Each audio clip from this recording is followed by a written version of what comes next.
అదరగొట్టే కారం రంగు రుచి ఆచి కారం పొడి.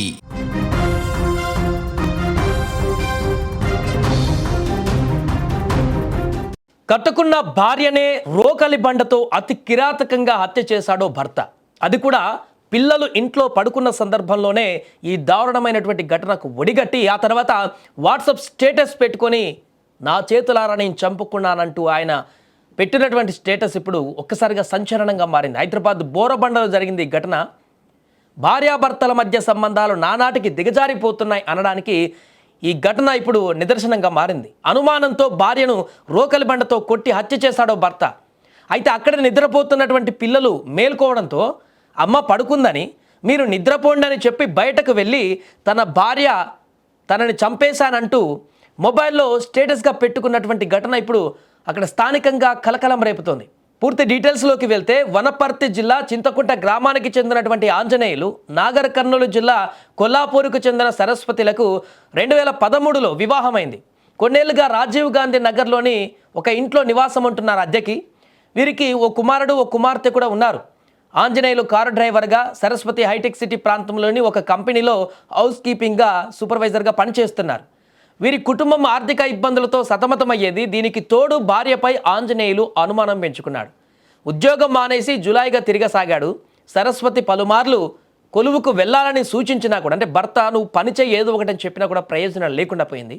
డబ్బులు లేకపోవడంతో పిల్లలను సైతం బడికి పంపడం మాన్పించేశారు. పాపం ఆ పిల్లలు కూడా ఇప్పుడు ఇంట్లోనే ఉంటున్నారు. అయినా కూడా ఆంజనేయులు బుద్ధి మారకపోవడంతో నీతో బతకలేనంటూ ఇటీవల పిల్లలను తీసుకొని పుట్టింటికి వెళ్ళిపోయింది ఆమె. తాను మారిపోతానని, మంచిగా ఉంటానని మాయమాటలు చెప్పి ఈ నెల 17న భార్యా పిల్లలను మరలా ఇంటికి తీసుకొచ్చాడు భర్త. భర్త మారాడు అనుకున్నటువంటి ఆ ఇల్లాలు ఎప్పటిలాగే డ్యూటీకి వెళ్ళి వచ్చింది. ఇక పిల్లలకు భోజనం పెట్టి పడుకున్నారు. ఆ సమయంలోనే ఆంజనేయులు నిద్రిస్తున్నటువంటి భార్య తలపైన రోకలి బండతో పలుమార్లు బలంగా మోదడంతో ఆమె అక్కడికక్కడే చనిపోయింది. అక్కడే నిద్రపోయినటువంటి పిల్లలు వాళ్ళ దుస్తువులు సైతం రక్తంతో తడిసిపోయాయి.